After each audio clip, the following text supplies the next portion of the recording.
Assalamualaikum warahmatullahi wabarakatuh. Masuk ke dalam acara tafsir rasional. Oke.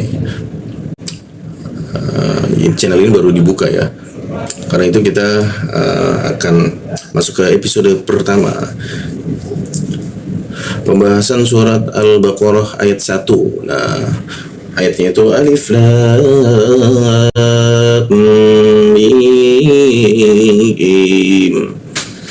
Ayatnya seperti itu. Untuk membahasnya ya, kita akan mencoba melakukan pendekatan lebih mendalam ya tentang awal mula huruf ya. Nah, untuk mengetahuinya kita menggunakan pendekatan ilmu yang dinamakan semiotika. Ya. Ilmu semiotika ini adalah ilmu yang mempelajari tentang tanda ya dan maknanya. Jadi tentang hubungan antara tanda dan maknanya. Tanda-tanda ini tidak hanya dalam bentuk tulisan, ada juga tanda yang berbentuk seperti suara atau gerak-gerak ya.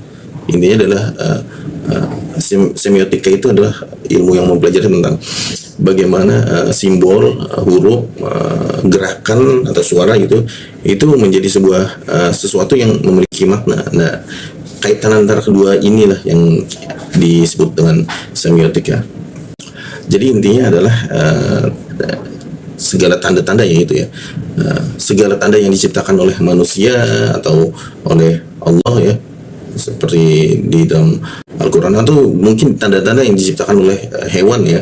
Nah, itu semua simbol-simbol atau tanda-tanda seperti itu ya, itu memiliki informasi. Nah, diciptakannya itu karena ada informasi. Nah, informasi inilah yang jika kita mengkajinya ya, maka kita akan mendapatkan pemahaman.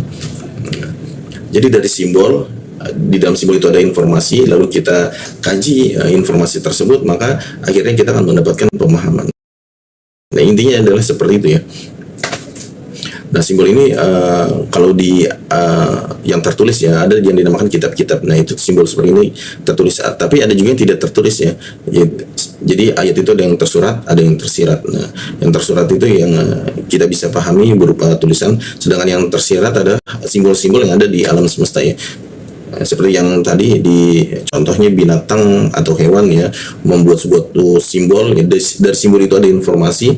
Nah, itu pun menjadi sebuah pemahaman ya jika kita mengkaji lebih dalam lagi. Itu yang pertama. Lalu kita masuk ke slide yang kedua ya.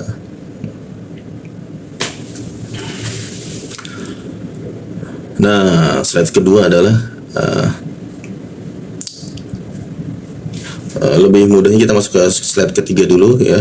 Kita mempelajari sejarah bagaimana semiotika tentang Al-Quran itu bisa terbentuk ya. Nah, untuk mempelajarinya kita harus merunut ya dari awal mula penciptaan manusia, bagaimana simbol-simbol itu tercipta. Nah, pertama-tama, jadi awal mula semiotika sejarah dari Al-Quran ini itu bermula dari Nabi Adam.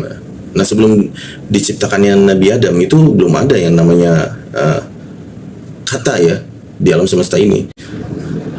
Karena ketika Allah menciptakan Nabi Adam, hal pertama yang diberikan Allah kepada Nabi Adam adalah nama-nama benda. Jadi bagaimana Nabi Adam itu mampu menamai benda-benda yang ada di alam semesta ya. Jadi Allah mengajak Nabi Adam ya berkeliling lalu mengajari Nabi Adam tentang benda-benda, dan Nabi Adam itu menamainya. Nah, penamaan benda inilah yang nantinya berubah menjadi simbol. Nah, dan simbol ini memiliki makna. Inilah yang dinamakan semiotika ya, ilmu semiotika. Jadi contohnya Nabi Adam, contoh misalnya ada hewan kucing meong ya, seperti mungkin ya dulunya Nabi Adam menamai hewan itu meong misalnya seperti itu ya. Nah, lalu meong itu dari kata meong itu kita dapat mendapatkan sebuah informasi yang ternyata meong itu adalah sebuah hewan ya yang kakinya ada 4, ada buntutnya ya, ada kupingnya seperti itu. Nah, informasi-informasi inilah yang nanti berubah menjadi pemahaman. Nah, seperti itu konsepnya, seperti bagaimana awal mula terciptanya huruf ya. Jadi pertama kali berikan kepada Nabi Adam ilmu tersebut. Nah, dari Nabi Adam ya, Nabi Adam ketika telah menguasai ya seluruh nama-nama benda ya. Lalu nama-nama benda itu diperintahkan untuk diajarkan ya kepada para malaikat dan kepada anak keturunannya seperti itu. Salah satu anak keturunannya adalah Nabi Idris alaihissalam. Nah, sejarah mencatat bahwa ada peninggalan dari Nabi Idris ya, peninggalan tertua ya, yang kemungkinan dibuat oleh Nabi Idris. Peninggalan itu adalah bentuk gambar-gambar ya di sebuah monumen ya. Ada peninggalan di tahun 11.000 ya sebelum Masehi, dan itu dibuat oleh tangan manusia ya. Nah, itu awal mula yang kita sebut sebagai simbol ya. Nah, jadi di zaman Nabi Idris itu simbol yang pertama diciptakan itu adalah gambar. Di monumen itu ada beberapa gambar seperti gambar singa ya. Nah, terus gambar hewan-hewan lain ya, yang kemungkinan kakinya ada ini, lalu ditunjukkan keterangan-keterangan informasi dari gambar tersebut. Nah, ini awal mula simbol tercipta ya, simbol dalam bentuk tulisan ya. Kemudian dari Nabi Idris lalu masuk ke Nabi Hud dan Nabi Soleh alaihissalam. Nah, di zaman Nabi Hud dan Nabi Soleh itu penduduknya terkenal dengan seni memahat patung ya.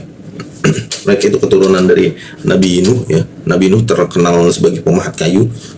Lalu ilmu pahatnya itu diwariskan ke anak cucunya. Salah satunya adalah umat Nabi Hud dan Soleh. Nah, di zaman Nabi Hud dan Soleh itu mereka memahat batu ya menjadi sebuah patung. Nah, disinilah simbol itu berubah, yang tadinya gambar 2 dimensi ya, hanya sebatas guratan-guratan di batu, berubah menjadi gambar 3 dimensi, di mana mereka menciptakan patung. Nah, orang-orang zaman dahulu itu memuat informasi itu dengan membuat patung. Contoh, ketika Nabi Nuh wafat misalnya ya, maka anak cucu keturunannya itu membuat patung wajah Nabi Nuh. Nah, dari patung itulah lalu diajarkan kepada anak cucunya, seperti inilah wajah Nabi Nuh ya, seperti itu. Dari patung itu ada informasi banyak yang terkandung ya secara fisik ya, informasi fisiknya, dan juga ditambahkan dengan informasi lain yang diwariskan turun temurun ya. Seperti itulah proses terbentuknya simbol ya. Nah, dari Nabi Hud lalu kemudian Hud dan Saleh alaihissalam, lalu kemudian masuk ke Nabi Ibrahim. Nah, di zaman Nabi Ibrahim itu tinggal di Mesopotamia, dekat jaraknya dengan kaum Nabi Hud dan Saleh ya. Namun di zaman Nabi Ibrahim itu gambar itu sudah translate ya menjadi guratan-guratan paku. Nah, di zaman Nabi Ibrahim ini terkenal dengan yang dinamakan tulisan paku. Mereka membuat tulisan paku itu di lempengan-lempengan batu ya. Nah, di lempengan-lempengan batu mereka menggurat-gurat tulisan ya, yang disebut tulisan paku. Nah, inilah tulisan pertama ya, mungkin tulisan pertama yang ada di dunia ya. Itu di zaman Nabi Ibrahim. Nah, kemudian dari tulisan inilah terkenal juga ya Nabi Ibrahim itu tentang suhuf ya. Jadi Nabi Ibrahim itu punya suhuf. Nah, suhuf inilah yang kemungkinan di zaman Nabi Ibrahim itu berupa lempengan batu ya yang digurat. Nah, inilah suhuf yang pertama-tama ada ya di dunia.